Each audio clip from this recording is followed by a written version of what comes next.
নিউজিল্যান্ডের weather very interesting, কারণ এখন দেখছেন আপনারা ঝকঝকে রোদ।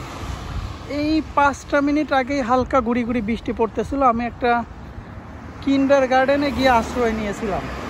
সেখানে এক ভদ্রলোক ছিলেন, ওনার সাথে অনেকক্ষণ কথা হলো। উনি মূলত ফিজি থেকে আসছেন, এখানকার সিটিজেন অলরেডি।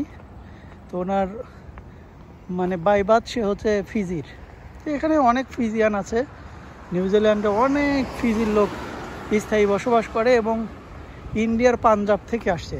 একটা মেজরিটি সংখ্যার লোক পাঞ্জাবের।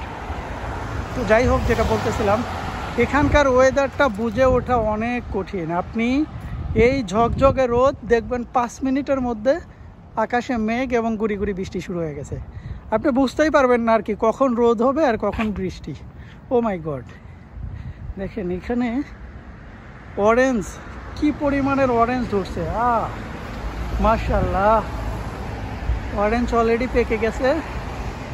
যাই হোক, সেরা যাবে না, কারণ উইদাউট পারমিশন না সেরাই ভালো। আমি এখন যাচ্ছি ফ্ল্যাটবুশ থেকে ওয়েমাউথের রাস্তা ধরে হাঁটছি আর কি। গাড়ি দিয়ে গেলে তো 5 মিনিটে চলে যেতে পারবো, কোনো কিছু দেখা হবে না, তাই একটু হাঁটাহাঁটি করছিলাম। এই হাঁটাহাঁটির মাঝেই আমাকে বৃষ্টি ধরেছিল। তো এই কারণে বললাম আর কি, আসলে এখানে মানে ওয়েদারটা বুঝে ওঠা কঠিন। যদিও এর আগে আমি ইনফরমেশন নিয়ে এসেছি যে এখানে হুটহাট করে বৃষ্টি নেমে যায়, আবার হুটহাট করে রোদ উঠে যায়। তো যারা নিউজিল্যান্ডে আসবেন এরা মানসিকভাবে একটা প্রস্তুতি নিয়ে আসবেন যে এখানে রোদ থাকবে, হুট করে আবার বৃষ্টি নামতে পারে, আবার দেখবেন 5 মিনিটের মধ্যে রোদ উঠে গেছে। তো এই জিনিসটা আর কি এখানে কমন।